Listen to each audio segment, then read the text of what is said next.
વડોદરા શહેરના છાણી વિસ્તારમાં એકતાનગર ખાતે પાણીની સમસ્યાથી રહીશો કંટાળી ગયા છે। રહીશોમાં ભારે રોષ જોવા મળી રહ્યો છે। તેઓ દ્વારા ઉગ્ર આંદોલનની ચીમકી પણ ઉચ્ચારવામાં આવી છે। ગંભીર સમસ્યા પાણીની અહીં છેલ્લા ઘણા સમયથી રજૂઆતો કરવામાં આવી રહી છે લોકો દ્વારા। તેમ છતાંય એકતાનગરમાં પાણીનું યોગ્ય વિતરણ નથી થઈ રહ્યું અને પાણીના અભાવે રોજિંદી કામગીરી માટે રોજિંદા જીવનમાં ખૂબ જ મોટી અસર પડી રહી છે લોકોને। છાણી વિસ્તારના એકતાનગર ખાતે પાણીની આ ગંભીર સમસ્યાનું જો વહેલામાં વહેલી તકે તંત્ર દ્વારા નિરાકરણ નહીં લાવવામાં આવે તો પછી તમામ રહીશો ઉગ્ર આંદોલન કરશે તેવી ચીમકી ઉચ્ચારી છે। ચહેરો જોઈ લો, સાહેબનો ચહેરો જોઈ લો।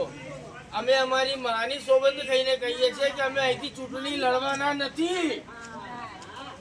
અમે તમારી મદદ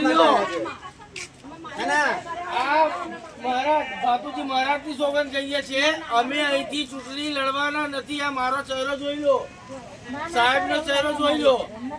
અમે અહીંયા આવ્યા છે કેમ?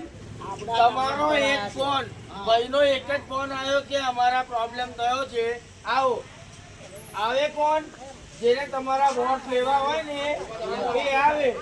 અમારે ચૂંટણી લડવી નથી, સમજ્યા તમે સાહેબ? અહીંયા પાણી ઘણા 3-4 વર્ષથી તો આવતું નહીં, પણ મહિનાથી તો આવતું જ નહીં। અને આવો તહેવાર આવ્યો છે, અમે ટાંકીએ ગયા તો ટાંકીએ તો પાણી બહાર જતું હતું, એને એ લોકોએ કોઈ ધ્યાન આપ્યું નહોતું। હું ગઈ ત્યાં તો કોઈ હતા અધિકારી કોઈ હતા જ નહીં અને ઘણા સમયથી પાણી જ નહીં આવ્યું। આવો દિવાળીનો તહેવાર આવે છે અને આટલી બધી વસ્તી છે અમારી 4000 પર, તો કોઈ પણ પાણી કશું કોઈ જોવાય નહીં આવ્યું।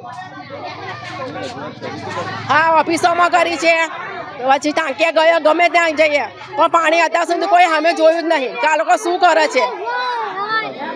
કપિલાબેન ચૌહાણ।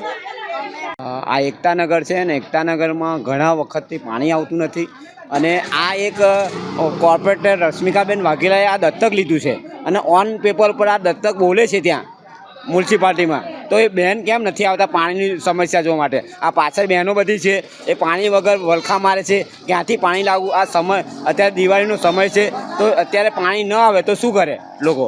ક્યાં જાય? અમે બધે રજૂઆત કરી છે અને હવે પછી કદાચ પાણી નહીં આવે તો અમે જન આંદોલન કરીશું, કમિશનરની કચેરીનો ઘેરાવો કરીશું। મારું નામ લક્ષ્મણ ડી પરમાર, સામાજિક કાર્યકર, એકતાનગર।